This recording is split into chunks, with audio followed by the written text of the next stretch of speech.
हमारे वृंदावन के एक ठाकुर हुए श्री मदन मोहन जी। कौन? जोर से बोलो, कौन?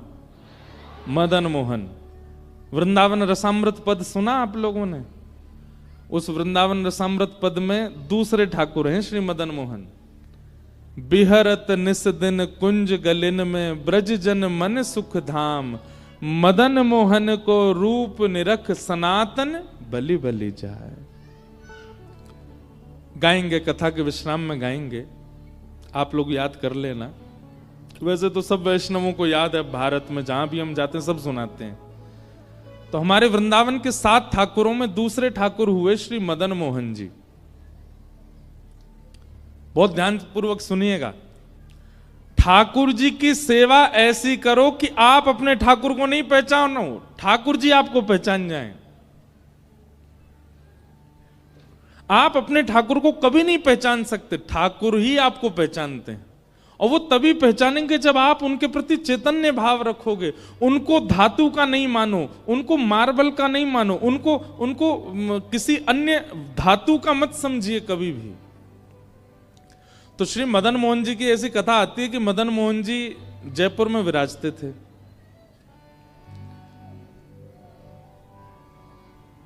और वहां के राजा जो थे उनकी बेटी मदन मोहन जी की सेवा करती थी। तो पुत्री का जब विवाह निश्चित हुआ, बहुत ध्यानपूर्वक सुनिएगा, पुत्री का जब विवाह निश्चित हुआ तो बेटी ने अपने पिता से कहा, बोले पिताजी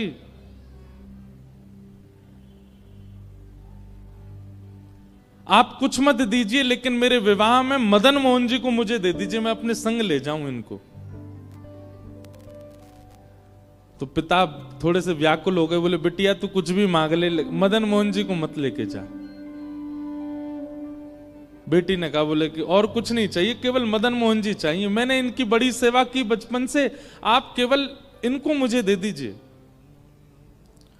तो पिता और पुत्री दोनों ही सेवा के इतने लोभी थे। देखो, लोभ संसार में हो तो बुरा, सेवा हो में तो बुरा नहीं। मैं तो कथाओं में कहा करता हूं कि जितने भी अवगुण है ना, वो अवगुण बुरे कब बन जाते हैं? जब वो संसार में होते हैं। क्रोध बुरा कब? जब संसार में। अगर ठाकुर जी के प्रति कभी कभी मीठा क्रोध हो तो बुरा नहीं होता। लोभ बुरा कब है? जब संसार में। लेकिन वही लोभ भक्ति में हो, कथा में हो, नाम जप में हो तो बुरा नहीं है।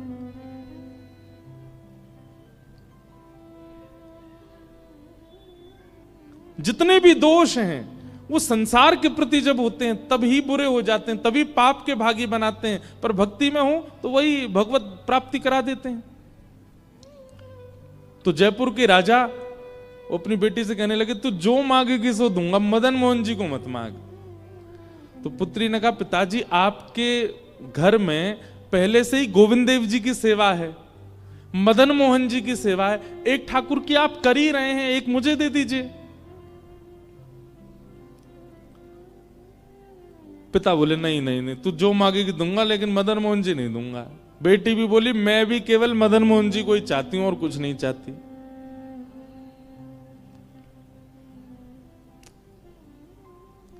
पिता ने कहा, चल ठीक है, एक काम करते हैं। बोले क्या? मैं तेरे सामने 5 मूर्तियां रखूंगा और तेरी आंखों पे पट्टी बांधूंगा। अगर स्पर्श करके तूने बता दिया कि मदन मोहन जी कौन से, तो मदन मोहन जी को तू ले जाइयो। और स्पर्श करके भी अगर तू नहीं बता पाई तो फिर मदन मोहन जी मेरे पास ही रहेंगे।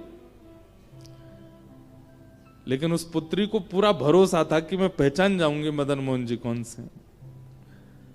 राजा ने 5 स्वरूप तैयार करवाए, एक जैसी कदकाठी, एक जैसा इत्र, एक जैसी पोशाक, एक जैसी माला, एक जैसी पगड़ी, एक जैसे अलंकार, एक जैसी वंशी, बिल्कुल सब कुछ एक जैसा। कोई व्यक्ति पहचान ही नहीं पाएगा कि इनमें मदन मोहन जी कौन से हैं। 5 एक जैसे। और पुत्री से कहा, बेटी 5 स्वरूप तैयार हो गए, सुबह अब तुम्हारी परीक्षा होगी। अगर तुमने पहचान लिया तो मैं तुम्हें वचन देता हूं कि तुम्हारे दहेज में मदन मोहन जी जाएंगे। रात भर पुत्री बेचारी बड़ी परेशान, बोले कि कहीं मैं हार ना जाऊं, कहीं मैं चूक ना जाऊं, कहीं ऐसा ना हो कि मदन मोहन जी रह जाएं।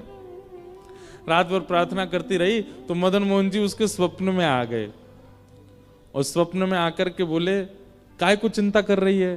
बोले, मैं ये चिंता कर रही हूं कि ये पांचों पिताजी ने एक जैसे बनवाए, मैं कैसे पहचानूंगी आप कौन से हो?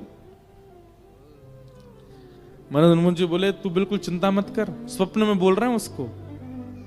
मदन मोहन जी बोले, तू जब पांचों का स्वरूप देख रही हो, सब लोग इधर देखो, और विशेष रूप से आगे वालों से हमारी बहुत विनती है, बहुत सावधानी से सुनो, पीछे वाले बिल्कुल सावधानी से बैठे, आगे वाले भी बैठो। तो मदन मोहन जी स्वप्न में बोले, एक काम कर। बोले, क्या? कल जब पांचों को तू देखे ना, तो मुख देखने के बाद, वक्ष देखने के बाद, चरण देखने के बाद, जो ऐसे भुजा होती है ना वंशी बजाने वाली, त्रिभंग ललित स्वरूप है, उन भुजाओं के ऊपर हाथ फेरियो। और बोले, देखते देखते जिस स्वरूप की उंगली खड़ी हो जाए, समझ जाना वही मैं हूं। और तू पिता को बता दियो कि ये रहे मदन मोहन जी।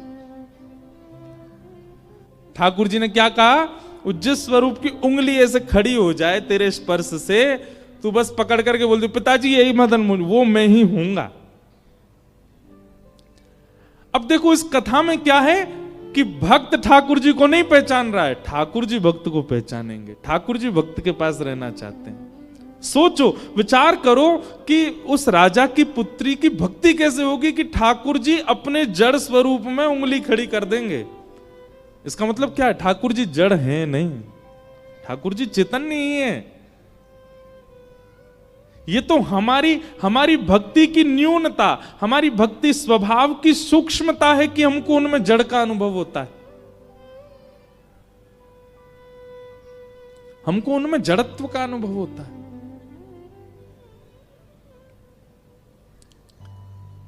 दूसरे दिन सब लोग ऐसे ही बैठे थे, पूरी भीड़, और 5 स्वरूप मंच पर रखे गए और पुत्री की आंख में पहले रुई लगा दी, फिर पट्टियां बांधी, बिल्कुल कहीं से दिख ना जाए, और ऐसी स्थिति में उसको ले गए मंच पर। जाओ चलो ढूंढो कौन से हैं ठाकुर जी।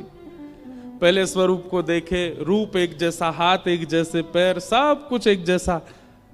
स्पर्श करते करते जैसी उसने वास्तविक मदन मोहन जी को छुआ, सोई मदन मोहन जी ने अपनी उंगली उठा दी, और जैसी उंगली का स्पर्श किया उसने कहा, पिताजी ये हैं मदन मोहन लाल जी।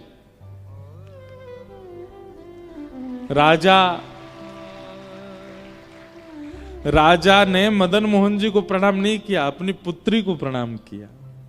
बोले, बेटी तूने नहीं पहचाना है, उन्होंने पहचाना है तुझे। तेरा स्पर्श होते ही मैंने देख लिया था कि उन्होंने अपनी उंगली हिलाई थी, अपनी उंगली खड़ी की थी। इसका मतलब तू नहीं ले जाना चाहती है उनको, वो जाना चाहते हैं तेरे साथ में। तू ले जाना चाहती तो मैं नहीं देता, लेकिन वो जाना चाहते हैं इसलिए मैं नहीं रोकूंगा। और अपनी पुत्री का विवाह करके एक पालकी में पुत्री बैठ करके गई, और दूसरे रथ में महाराज दहेज में ठाकुर जी मदन मोहन जी कहां गए? करौली, राजस्थान। राजस्थान में करौली, जहां आज भी मदन मोहन जी विराजते। ठाकुर जी दहेज में आए। ऐसी भक्ति कब प्रकट होती है? जब ठाकुर जी के प्रति चैतन्य भाव हो। अभी मैं कुछ दिन पहले एक न्यूज देख रहा था, एक माता जी कह रही थी, कुंभ में मेरे ठाकुर जी खो गए। मैंने कहा, भैया बेटा खो जाते, भैया खो जाते, माता पिता खो जाते, ठाकुर जी खो गए? कुंभ में ठाकुर जी खो गए, उनके सेवा के ठाकुर जी। अब वो कह रही थी न्यूज चैनलों पे सब जगह, मेरे ठाकुर जी कहीं मिल जाएं तो बताना। हम उन मां के प्रति संवेदना व्यक्त करते हैं, लेकिन एक बात हम यह भी स्पष्ट करते हैं कि यदि सेवक ने भाव से सेवा की होगी, सेवक ने बहुत प्रेम दुलार लाड़ किया होगा, तो ठाकुर जी स्वयं आ जाएंगे। ठाकुर जी जा नहीं सकते। हमारी बात को आप कहीं लिख लीजिएगा, ठाकुर जी जड़ इसलिए हैं, मुझे और आपको चुनौती दे रहे हैं ठाकुर जी। बोले, तेरी भक्ति में सामर्थ्य हो, तुझ में सामर्थ्य हो, तो तू मुझे चैतन्य बना के दिखा। मैं कथा में कहा करता हूं, एक खेल खेलते थे हम बचपन में, सब लोग इधर देखो, एक खेल खेलते थे, पता नहीं आपके झारखंड में खेलते हैं कि नहीं बच्चे। आजकल तो फोन आ गए ना, तो बच्चों ने फिजिकल गेम्स खेलना बंद कर दिया, लेकिन बचपन में हम एक गेम खेलते थे, बर्फ पानी, खेला है? उसी का एक दूसरा रूप होता है विष अमृत।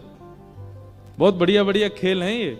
उसमें क्या होता था कि एक व्यक्ति जो है वो सबको छूता है और दौड़ करके जिसको छू लेता है वो फिर बर्फ बन जाता है।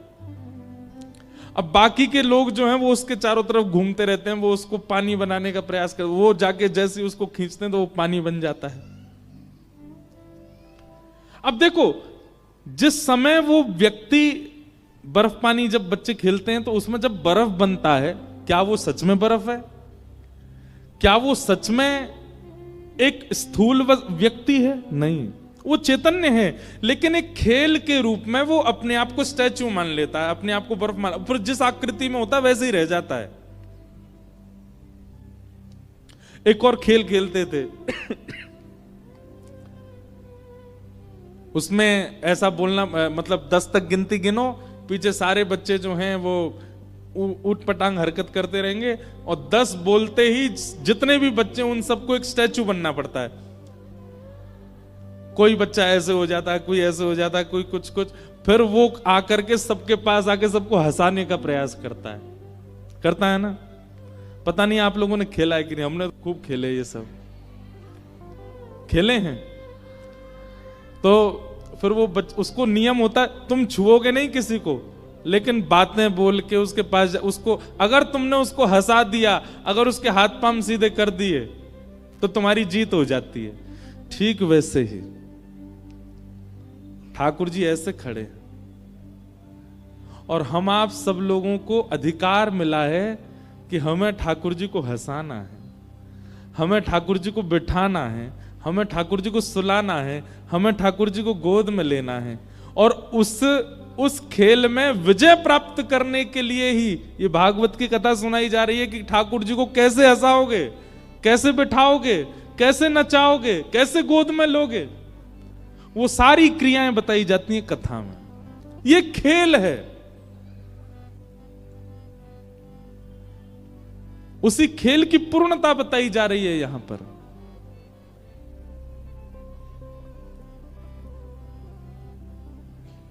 और अगर बालक उस खेल में उन मूर्ति बने हुए बालकों को नहीं हंसा पाता, नहीं हिला पाता, तो उसकी हार हो जाती है। ठीक वैसे ही हमारे संसार रूपी खेल में बहुत सारे मूर्ति बने हुए हैं। कौन? जगन्नाथ जी, बद्रीनाथ जी, द्वारिकाधीश जी, राधा रमण जी, राधा वल्लभ जी, बांके बिहारी जी, जब जाओ ऐसे ही खड़े मिलेंगे। लेकिन एक बात, मीराबाई को ऐसे नहीं दिखते थे ठाकुर जी। जब मीराबाई जाती थी मंदिर के कोने में खड़े हुए हुए, उसके रूप बदलते रहते थे, वो बातें करती रहती, दुनिया कहती कौन से बात कर रही है, पर उसके लिए ठाकुर जी ऐसे नहीं खड़े हैं। उसके लिए ठाकुर जी अलग अलग मुद्राएं बना रहे होते थे, उसके लिए ठाकुर जी ऊपर से बोल रहे होते थे। श्री माधवदास जी जगन्नाथपुरी में जब जाते थे महाप्रभु जगन्नाथ जी के सामने, श्री जगन्नाथ जी उनके लिए ऐसे नहीं होते थे। जगन्नाथ जी कभी ऐसे पड़े होते थे, कभी बैठे होते थे, कभी कुछ कर रहे होते थे, बाकी दुनिया को ऐसे ही दिखते थे, पर माधवदास जी को अलग दिखते थे। हमारे गोवर्धन में श्री गोविंद दास, दुनिया के लिए श्रीनाथ जी ऐसे खड़े रहते थे, पर गोविंद दास जैसे मंदिर में आते थे, ठाकुर जी मोती उठा के मारते थे गोविंद दास के ऊपर। इसका मतलब क्या है? ठाकुर जी जड़ नहीं है, ठाकुर जी चैतन्य है। एक भाव में कथा में गाया करता हूं, कन्हैया कन्हैया पुकारा करेंगे। इस भाव में ठाकुर जी चैतन्य कैसे बनेंगे, ये बात बताई गई है। लताओं में ब्रज की गुजारा करेंगे, कन्हैया कन्हैया पुकारा करेंगे।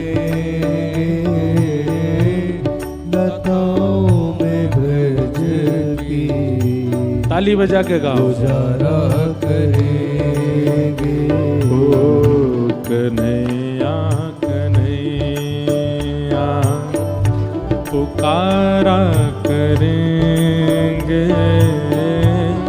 लताओं में ब्रज के गुजारा करेंगे।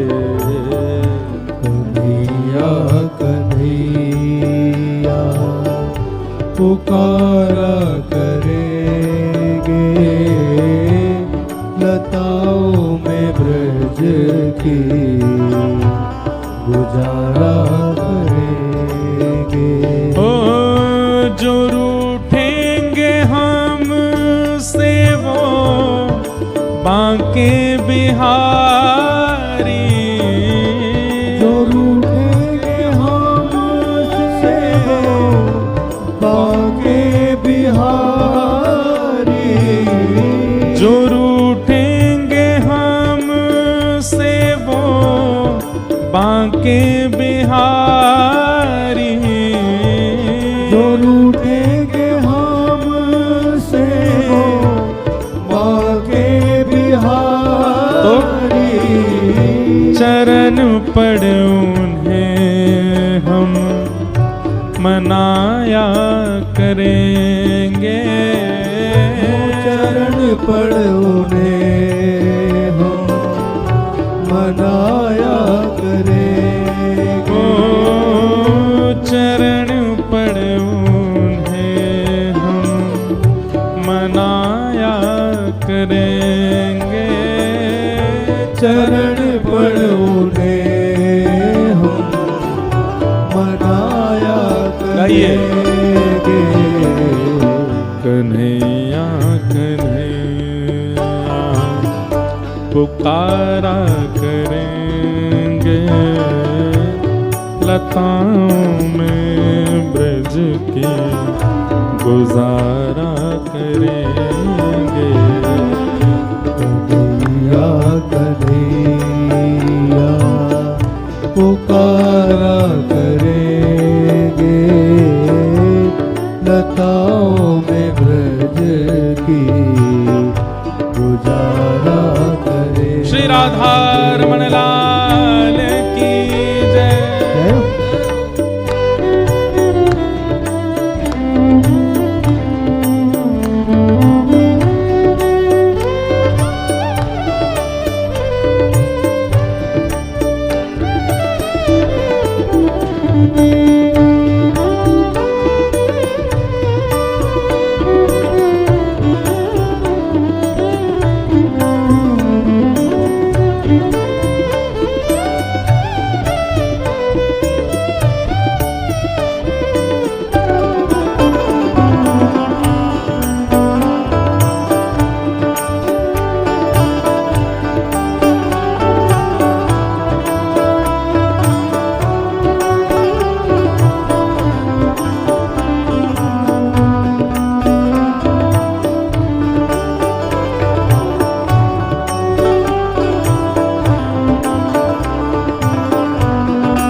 कहीं तो मिलेंगे वो बांके बिहारी, कहीं तो मिलेंगे वो बांके बिहारी, कहीं तो मिलेंगे वो बांके बिहारी, कहीं तो मिलेंगे वो बांके बिहारी। तो चरण पड़ो हम मनाया करेंगे, चरण पड़ोगे हम मनाया करेंगे। हाँ चरण पड़ोगे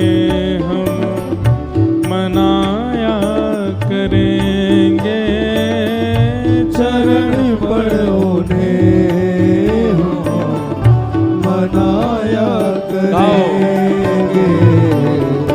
कन्हैया कन्हैया पुकारा करेंगे, लताओं में ब्रज की गुजारा करेंगे।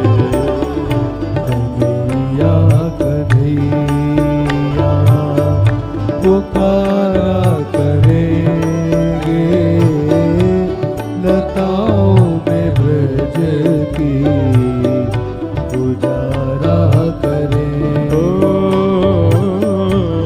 कन्हैया कन्हैया पुकारा करेंगे, लताओं में ब्रज की गुजारा करेंगे। कन्हैया कन्हैया पुकारा करेंगे, लताओं में ब्रज की गुजारा करेंगे। और उन्होंने नचाए हैं ब्रह्मांड सारे, उन्होंने नचाए हैं ब्रह्मांड सारे, उन्होंने नचाए हैं ब्रह्मांड सारे, उन्होंने नचाए हैं ब्रह्मांड पर सारे, मगर अब उन्हें हम नचाया करेंगे, मगर अब उन्हें हम नचाया करेंगे। मगर अब उन्हें हम नचाया करेंगे, मगर अब उन्हें हम नचाया करेंगे। कन्हैया कन्हैया पुकारा करेंगे, लताओं में ब्रज की गुजारा करेंगे। कन्हैया कन्हैया पुकारा करेंगे, लताओं में ब्रज की गुजारा करेंगे। ओ कन्हैया कन्हैया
बोलो गोपाल बोलो, हरि गोविंद बोलो गोपाल बोलो, गोविंद बोलो गोपाल बोलो, श्री राधा रमण हरि गोविंद बोलो, राधा रमण हरि गोविंद बोलो, श्री राधा रमण हरि गोविंद बोलो, राधा रमण हरि गोविंद बोलो, श्री राधा रमण हरि गोविंद बोलो, राधा रमण हरि गोविंद बोलो, श्री राधा रमण हरि गोविंद बोलो, राधा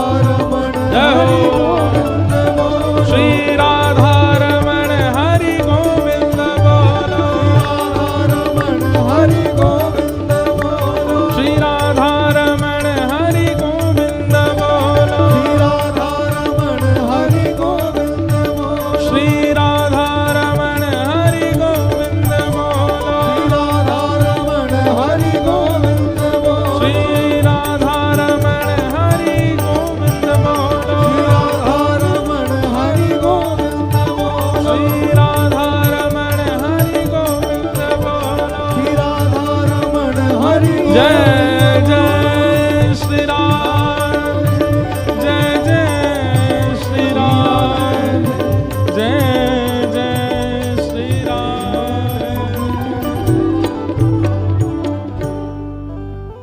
उन्होंने नचाए हैं ब्रह्मांड सारे, उन्होंने नचाए ब्रह्मांड सारे, मगर अब उन्हें हम नचाया करेंगे, मगर अब उन्हें हम नचाया करेंगे। किस भाव में? जैसे एक राजा की पुत्री मदन मोहन लाल जी से कहती है कि उनको जाना है साथ में, दहेज में लेके जाना है, तो ठाकुर जी अपनी उंगली हिला रहे हैं। गोपाल भट्ट गोस्वामी की भावना गूंज कम कीजिए, तो श्री ठाकुर जी शालिग्राम से प्रकट हो गए। ये इस भाव का अर्थ यही है, मगर अब उन्हें हम नचाया कर। हम जैसे चाहें वैसे हमारे ठाकुर जी रहें। अभी क्या है, जैसे ठाकुर जी चाहते हैं वैसे हम रह रहे हैं, और प्रारंभिक यही होना चाहिए, जैसे ठाकुर जी चाहें वैसे साधक रहे। लेकिन कुछ समय बाद फिर वो जैसे चाहता है वैसे ठाकुर जी रहने लग जाते।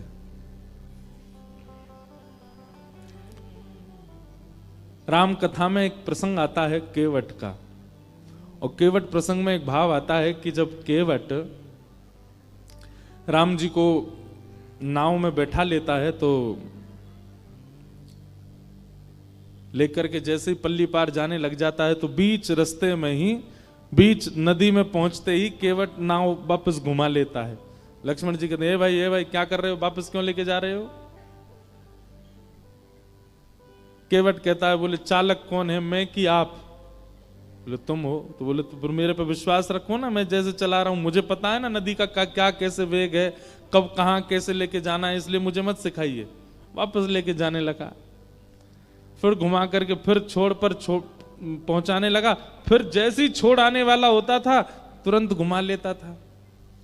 सीता जी भी थोड़ी सी परेशान तो हो गई, लक्ष्मण जी तो नाराज ही हो गए, लेकिन 2-4 बार में जैसे ही बार बार घुमा लाता, नहीं छोड़ता पल्ली पार, तो अब की बार राम जी बोले, ए भाई ये क्या कर रहे हो तुम, इतनी देर हो गई, तुम क्यों बीच में हमको घुमा रहे हो, छोड़ दो ना पल्ली पार। केवट कहता, बस 3-4 बार में थक गए आप, और आप जो हमको 84 लाख बार नचाते रहते हो सब जगह, उसका क्या? कभी हमको कुछ बनाते हो, कभी कुछ बनाते हो, कभी बस इतने में ही हो गया, 4 बार में ही पसीना आ गया आपको।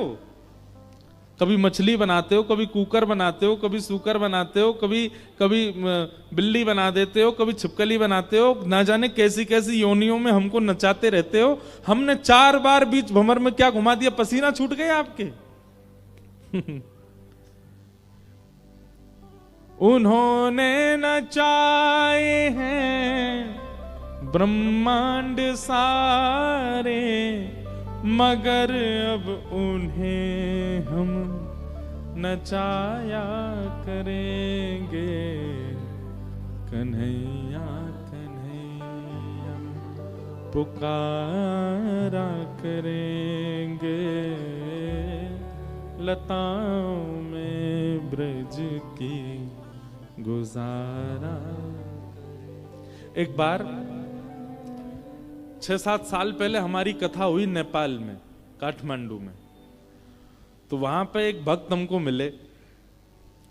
तो कुशा होती है ना, कुशा, कुशा का एक ऐसा छोटा सा एक बना हुआ था पात्र, और ऊपर से भी कुशा के पात्र से ही वो ढका हुआ था। तो वो लाए, बोले महाराज जी मेरे गोपाल जी के दर्शन करो। तो मैंने वो हटाया, तो उसके भीतर छोटे से गोपाल जी, और उनके अंदर मैंने एक अद्भुतता देखी। छोटे से लड्डू गोपाल, और उनके पाम में एक धागा बंधा था, और उस धागे से गैया बंध रही थी छोटी सी।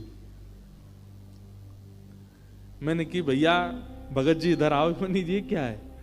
तुमने एक तो कुशा के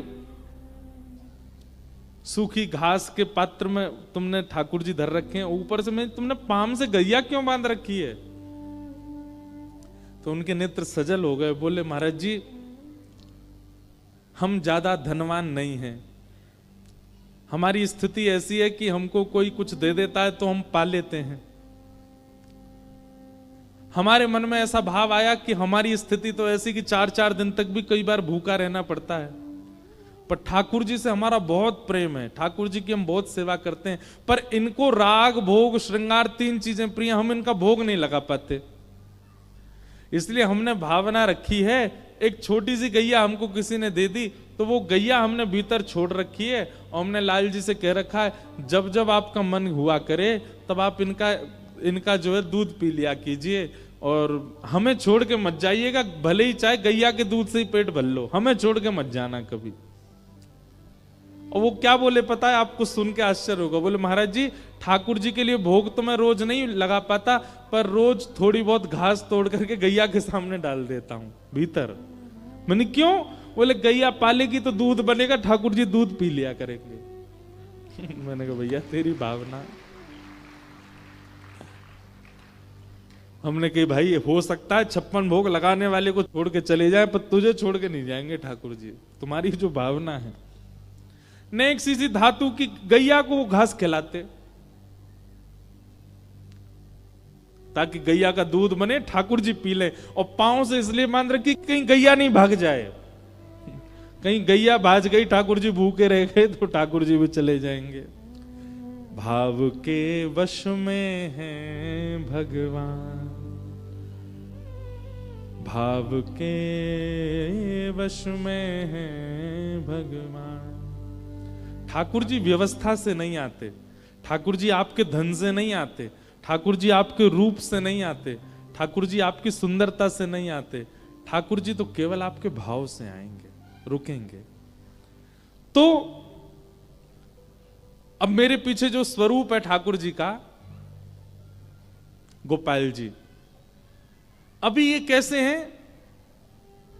ऐसे ही खड़े रहेंगे, लेकिन आपकी भावना सुंदर होगी तो इन 7 दिनों में आपको इनकी पलक झपकते हुए दिख जाएगी। आपकी भावना शुद्ध होगी तो ये इसके अलावा ऐसी मुद्रा में भी दिख जाएंगे। आपकी भावना शुद्ध होगी तो गैया से गले लगे हुए भी दिख जाएंगे। ठाकुर जी कहीं भी जड़ नहीं है, हमारी भावना जड़ है, इसलिए ठाकुर जी हमको जड़ दिखाई देते हैं। ठाकुर जी सब जगह चैतन्य रूप में। वो चैतन्य रूप कैसे दिखे, वो चैतन्य दृष्टि कैसे दिखे, वो कथा सिखाती, वो कथा दिखाती। तो भगवान पहला रूप क्या है? सत्य। और दूसरा रूप क्या है? चैतन्य। और ठाकुर जी का तीसरा रूप क्या है? आनंद। ठाकुर जी आनंद है। अच्छा, मुझे ऐसा लगता है ठाकुर जी को देखने के बाद देखने वाला आनंद रूप में आ जाता है। अगर कोई व्यक्ति अति आनंद में दिखाई दे रहा हो समझ जाइयो या को ठाकुर जी मिल गए हैं, यही हमारे इतना आनंद में है। अच्छा, आनंद वाले व्यक्ति का स्वरूप स्वभाव क्या है, बहुत ध्यान से सुनिएगा। सुखी व्यक्ति और आनंदित व्यक्ति, इन दोनों में अंतर क्या है?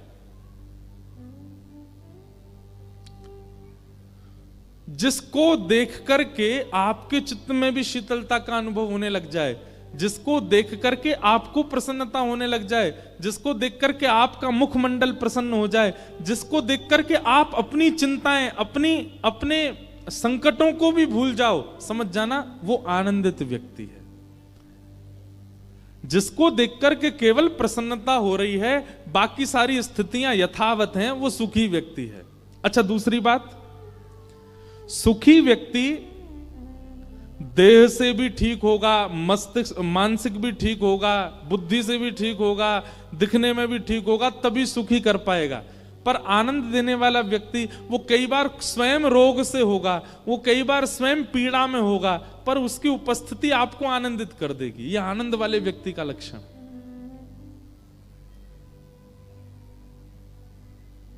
हमारे वृंदावन के पूज्य श्री प्रेमानंद जी महाराज, वो स्वयं देह से कई बार उतने उचित नहीं है, उतनी अच्छी अवस्था में नहीं है, पर उनको देख के लाखों आनंदित हो जाते हैं, करोड़ों आनंदित हो जाते हैं। ये आनंददायी व्यक्ति का लक्षण है। भक्तिमती मीराबाई, मैं कथा में बताया करता हूं कि मीराबाई का जब विवाह हो गया तो उनकी ससुराल में संतों की भीड़ होने लग गई। जब तक मीराबाई का विवाह नहीं हुआ तब तक मेड़ता में भीड़ होती थी, संत महात्मा आते थे। और विवाह होने के बाद जब मीराबाई मेवाड़ चली गई तो मेवाड़ में संतों की भीड़ होने लगी। एक दिन मीराबाई के पतिदेव ने जाकर के सब संतों से पूछा, आप लोग मीरा को देखने क्यों आते हो? उसका रूप सुंदर है इसलिए, या वो वस्त्र बहुत अच्छी पहनती हैं इसलिए? तो सब संतों ने क्या उत्तर दिया? सब संत कहते हैं, बोले देखिए, आपकी तो वो गृहिणी हैं इसलिए आप शायद उस रूप को ना देख पाओ, पर मीराबाई की सुंदरता या वस्त्र आभूषण देखने नहीं आते हम। जो भक्ति हमारे मन में तीर्थ जाकर के प्रकट नहीं हो पाती, वो भक्ति मीराबाई को देखने से प्रकट हो जाती है, इसलिए हम मीराबाई को देखने आते हैं। हमारा मन अत्यंत शांति का अनुभव करने लग जाता है, हमारे मन में श्याम सुंदर भ्रमण करने लग जाते हैं, रमण करने लग जाते हैं मीराबाई को देखने मात्र से। हम सब भूल जाते हैं, इसलिए हम मीराबाई को देखने आते हैं। सुखी व्यक्ति को देख करके आप सुखी हो सकते हो, पर कांस्टेंट सुख नहीं रहेगा, लंबे समय का सुख नहीं रहेगा। लेकिन एक आनंदित व्यक्ति को एक बार देखने के बाद भी आप लंबे समय तक आनंदित रहोगे। ये आनंदित व्यक्ति और सुखी व्यक्ति में अंतर है।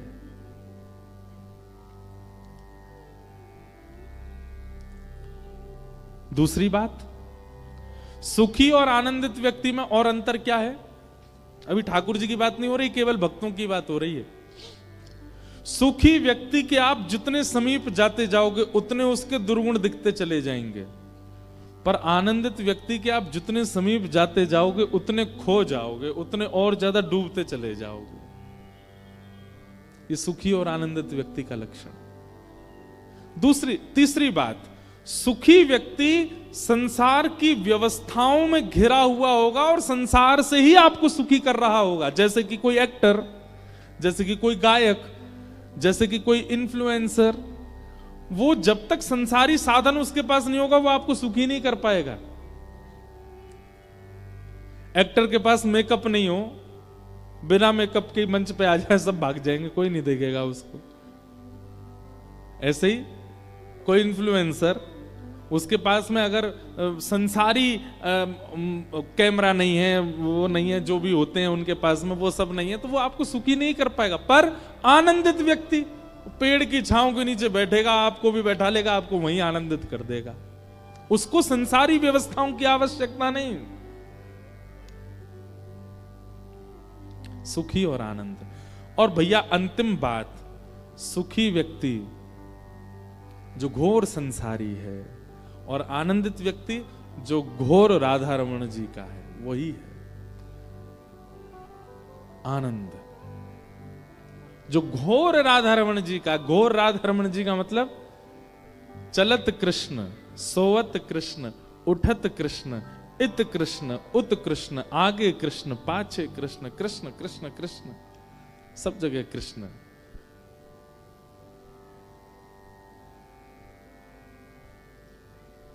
आनंद। तो भगवान का तीसरा रूप क्या है? आनंद।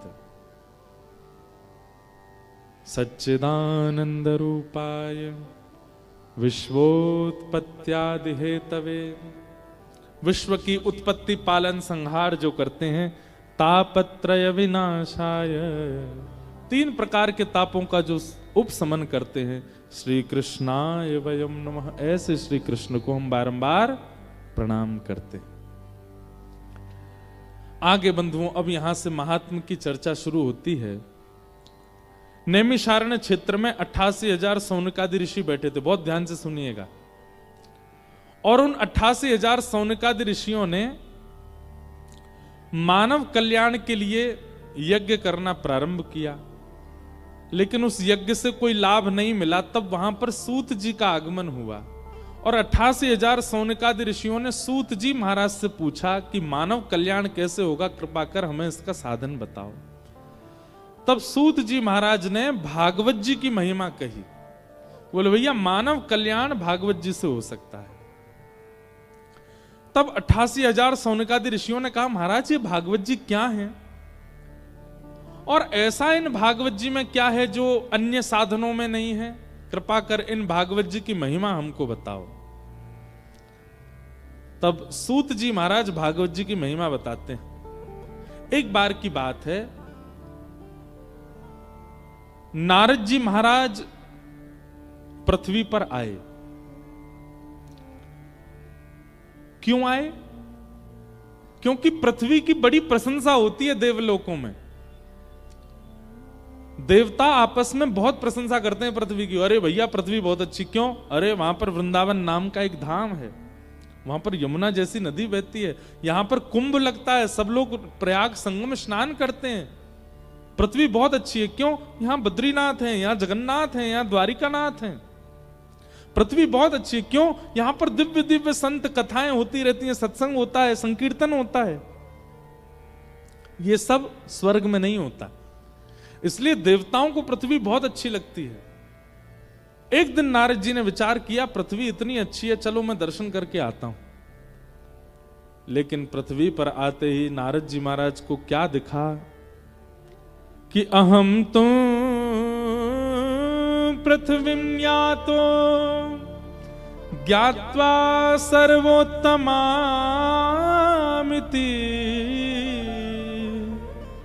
पुष्करं च प्रयागं च काशीं गोदावरी तथा, हरिक्षेत्रे कुरुक्षेत्रे श्रीरंगं सेतुबन्धनम्, एवमादिषु तीर्थेषु ब्रह्माण्डयतस्ततः।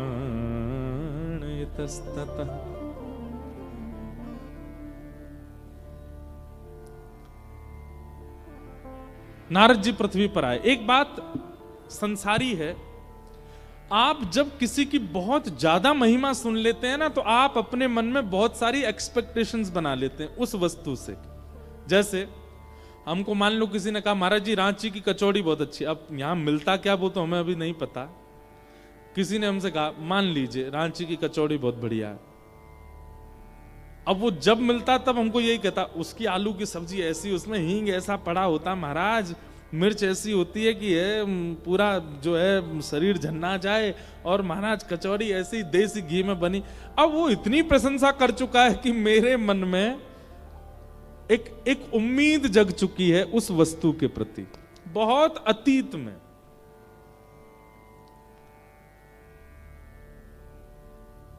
अब जैसे ही मैं उस वस्तु का सेवन करने जाऊंगा ना, ये स्वाभाविक बात है कि वो मेरी उम्मीद से थोड़ी कम स्वादिष्ट ही होगी। ये स्वाभाविक बात है। अब यहां पर भी देखिए, संसार और आध्यात्म, इनमें अंतर।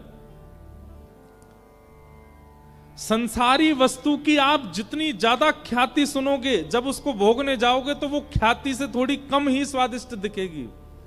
और आध्यात्मिक वस्तु का आप जितना ज्यादा श्रवण करोगे, जब उसका अनुभव करने जाओगे तो जितना आपने उम्मीद नहीं रखी थी उससे कई गुना ज्यादा स्वादिष्ट लगेगा। आध्यात्म, यह भी अंतर है संसार में और आध्यात्म में। हमने वृंदावन का यश गाया, वृंदावन ऐसा, वृंदावन ऐसा, वृंदावन के ब्रजवासी ऐसे, वृंदावन के बंदर ऐसे, वृंदावन की यमुना जी ऐसी, वृंदावन के संत ऐसे। अब इतना आपने वृंदावन सुन लिया, जब आप पहली बार वृंदावन जाओगे, अगर वास्तव में शुद्ध भावना से जाओगे तो आपने जितना सुना उससे कई गुना ज्यादा आपको वृंदावन मिलेगा। लेकिन वहीं आपसे प्रशंसा कर दी जाए, विदेश में फलाना देश इतना अच्छा है, ऐसा है, ऐसा है, ऐसा है। कभी अनुभव करके देख लेना, आप जब आप जाओगे ना उस संसारी जगह पे, थोड़ा उसको आप कम ही पाओगे अपनी स्थिति से।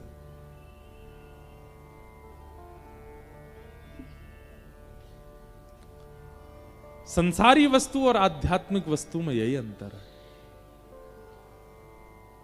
अब नारद जी आए थे संसार देखने, यहां आकर के देखा कि महाराज यहां तो सब कुछ बिल्कुल जैसा सुना वैसा कुछ भी है ही नहीं। कि सत्यम नास्ति तपः शौचम दया दानम न विद्यते पाखंड निरता संतो विरक्ता सपरिग्रह। इसीलिए कहते हैं ज्यादा किसी से उम्मीद मत रखिए। जो नए नए यहां पर लड़का लड़की बैठे हैं, बहुत ध्यान से सुनना, अगर आपका ब्याह होने वाला है तो अपने होने वाले जो पतिदेव हैं या पत्नी जी हैं उनकी ज्यादा प्रशंसा मत सुन लेना पहले, क्योंकि आप बहुत ज्यादा सुन लोगे। कई होते हैं ना, उनको बहुत ही रहता है कि हमारा ब्याह किससे हो रहा है उसके बारे में जांच पूरी करो, इससे पूछो, उससे पूछो, उससे पूछो, उससे पूछो। अब इतना ज्यादा पूछ के फिर आप उम्मीद इतनी बना लोगे, सामने वाला व्यक्ति जब समीप आएगा, विवाह होगा, संग रहने लगोगे तो आपकी उम्मीद खट्टी हो जाएगी। इसलिए संसार के संबंधों में उम्मीद कम ही रखिए, थोड़ा कम ही उसके बारे में सुनिए, उससे संबंध अच्छा रहेगा। तो नारद जी महाराज आए तो आकर के देखा महाराज पृथ्वी पर तो सब कुछ विपरीत है। भागवत जी में बहुत सुंदर वर्णन, सत्यम नास्ति, यहां के लोग सत्य नहीं बोलते। हमारी माने तो आप 1 महीना पहले दिन से लेकर के और 30 तारीख तक अपने आप से अनुभव कीजिए कि आप कितनी बार सत्य बोलते हैं। अच्छा, सत्य का मत कीजिए, एक काम कीजिए, काउंटर ले लीजिए, एक मशीन आती है, मशीन रखिए और वो मशीन अपने पास रख के आप जब जब असत्य बोलते हैं तब तब उसका बटन दबाइए। पूरी सावधानी से, नाटक नहीं करना है, जिम्मेवारी से। और 30 तारीख को उस मशीन को देखिएगा आप, तब तक देखना नहीं आंकड़ा कितना पहुंचा। आप स्वाभाविक महीने में जितना झूठ बोलते हैं, स्वाभाविक से 50% कम बोलेंगे, क्योंकि एक मशीन है ना आपके पास। आप जब भी झूठ बोलने जा रहे होगे आपको संकेत होगा मुझे मशीन में काउंट करना पड़ेगा, तो झूठ नहीं बोलोगे। लेकिन उसके बाद भी आप आंकड़े देख करके हैरान हो जाओगे कि मैंने 1 महीने में इतना झूठ बोला है। हमारा स्वभाव बन चुका है असत्य। एक दिन भी बिना असत्य बोले हमारा नहीं निकलता, चाहे मजाक में ही सही हम बोलते हैं। सत्यम नास्ति। फिर आगे लिखा है तपह नास्ति, भजन नहीं करते हम लोग, खाना पूर्ति करते हैं। तपह नास्ति। शौचम नास्ति, शौच कहते हैं पवित्रता को, पवित्रता भी नहीं है हमारे मन में। हम केवल तन साफ बनाते हैं पर अंदर पूरी गंदगी भरी पड़ी है। कहने का अभिप्राय, बाहर से गाड़ी धो दी पर अंदर उसमें सब मट्टी भी भरी पड़ी है, खाने पीने की सामग्रियां भी पड़ी हैं, दुर्गंध भी आ रही है। बाहर से साफ होने से क्या फायदा? ये तो केवल बाह्य आकर्षण के लिए था, अंदर तो कुछ भी नहीं है। लेकिन कई बार बाहर से गाड़ी साफ ना हो लेकिन अंदर से स्वच्छ हो तो बैठ करके यात्रा की जा सकती है। ठीक वैसे ही ठाकुर जी के लिए हम सब लोग गाड़ी हैं। हमने बाहर से अपने आप को बहुत सुंदर बना रखा, पर अंदर सीट टूटी पड़ी है, स्टीयरिंग निकली पड़ी है, गियर निकले पड़े हैं, कुछ भी बढ़िया नहीं है। ठाकुर जी कहते हूं भाई कैसे बैठूं या कि चित्त में सबरो तो उधरो पड़ो भीतर थे। ब्रजभाषा समझ रहे हैं ना? उधरो मतलब समझे? उधरो ब्रजभाषा में जैसे, अब उधरा कैसे समझाएं? जैसे ये हमारी बगलबंदी है, यहां से इसके धागा वागा निकल जाएं तो ये उधर जाएगी, इसको बोलते उधरा, उधरा हुआ। अभी सामने मैट मैट बिछे सब उठपटांग हो जाएं, खुल जाएं, कई हमारे मित्र जन है वो उधरे ही रहते हैं, तो ये उधरा, उसको कहते हैं उधरा पड़ा रहना। एक बात याद रखिएगा, जिस व्यक्ति का स्वभाव, जिस व्यक्ति का जीवन ऐसे उधरा सा रहता है ना, ठाकुर जी नहीं आते उसके पास। ठाकुर जी को तो सुधरो चाहिए, उधरो नहीं।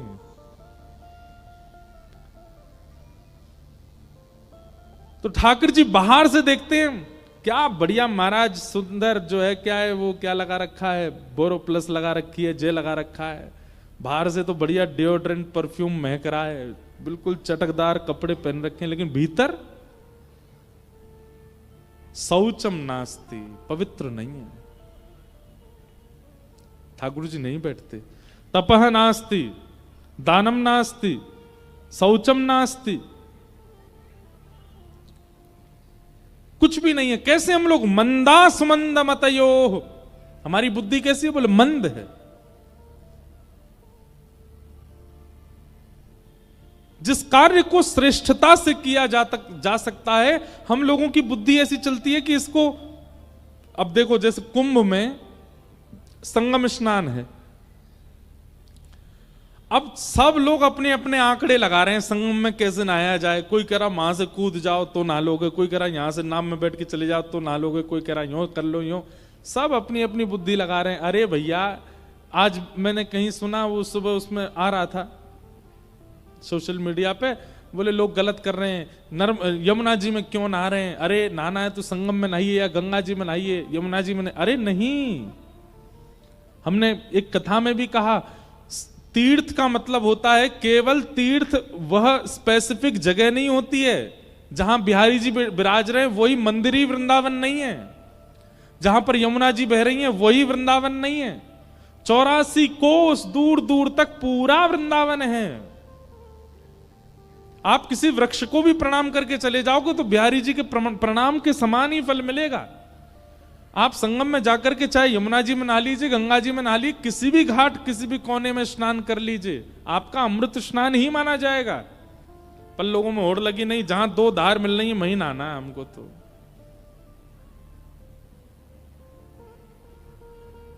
मति विकसित कीजिए थोड़ी, और मति विकसित होती है सत्संग से। जो व्यक्ति सत्संग नहीं करता उसकी मति जड़ित होती चली जाती है, जिसको हम कहते हैं ब्रॉड माइंडेड, बहुत बहुत उच्च विचार वाला, बहुत खुली सोच वाला, वो आध्यात्मिक व्यक्ति होता है, संसारी नहीं। तो कैसे हैं हम लोग? मंदा सुमंद मतयो मंद भाग्या युपद्रुता। नारद जी महाराज ने यह सब आकर के देखा। नारद जी देख करके बड़े परेशान हो गए, बोले भैया पृथ्वी की जितनी प्रशंसा सुनी थी, पृथ्वी तो बिल्कुल विपरीत है। नारद जी सब जगह भ्रमण करते करते वृंदावन आए, तभी वृंदावन में उन्होंने क्या देखा? यमुना जी के तट पर एक परम सुंदरी बैठी है और उस सुंदरी की गोद में दो वृद्ध लेटे हैं। एक युवती की गोद में वृद्धों का लेटा हुआ देखना ये कोई उचित तो नहीं। नारद जी महाराज ने तुरंत जिज्ञासा प्रकट करते हुए पूछा, हे देवी आप कौन हो और आपकी गोद में दो वृद्ध कौन है? तब उस कन्या ने अपना प्रत्युत्तर दिया, अहम भक्ति ख्याता इमो में तनयो मतौ ज्ञान वैराग्य नामानो काल योगेन जर्जरो। मैं भक्ति, मेरा नाम भक्ति है, और ये दोनों मेरे पुत्र हैं, ज्ञान और वैराग्य। मुझे सब भजते हैं, भक्ति सबके चित्त में है, पर ज्ञान और वैराग्य नहीं है। इसी कारण मैं तो युवा हूं क्योंकि मुझे सब चाहते हैं, पर मेरे वृद्ध बालक हो चुके हैं क्योंकि इनको कोई नहीं चाहता। मैं अपनी कथाओं में कहा करता हूं बंधुओं, भक्ति पथ पर चलने के बाद भी, भक्ति मार्ग पर आ जाने के बाद भी हम निराश क्यों हैं, हम हताश क्यों हैं, हम उदास क्यों हैं? क्योंकि भक्ति के पुत्र ज्ञान और वैराग्य हमारे पास नहीं है। केवल भक्ति है, ज्ञान नहीं है। एक भक्त था, गोपाल जी की सेवा करता था। किसी ने उसको जाके कहा, ए भाई तू गोपाल जी की सेवा कब से कर रहा है? बोले हो गए 7-8 साल हो गए। बोले 7-8 साल में भी तू आज भी छोटे से घर में ही रहता है, तेरा ना तो व्यापार बढ़ा, तेरा ना धन की वर्धन हुआ, ना तू घर बना पाया। उस व्यक्ति को लगा हाँ बात तो सही है। बोले तू देवता बदल दे, ये गोपाल जी तो छोटे से घर में ही राजी रहेंगे, तू एक काम कर महादेव की उपासना कर। देखा, महादेव की उपासना करने वाले को सोने की नगरी लंका मिल गई। उसके मन में तुरंत अविश्वास आ, ये अज्ञान है। अज्ञान आपके अंदर है, ये आपको कैसे पता चले? ठाकुर जी के प्रति एक बार भी, या ठाकुर जी के जनों के प्रति, या ठाकुर जी के धाम के प्रति एक बार भी आपके चित्त में अविश्वास आ जाए, समझ जाना कि आपके अंदर अज्ञान है, ज्ञान नहीं है। लेकिन कोई कुछ भी कह जाए, कोई कितना भी बोल जाए, धाम के प्रति, नाम के प्रति, ठाकुर जी के प्रति, लीला के प्रति और ठाकुर जी के जनों के प्रति आपके चित्त में कभी अविश्वास ना आवे, समझ जाना भक्ति के साथ ज्ञान है।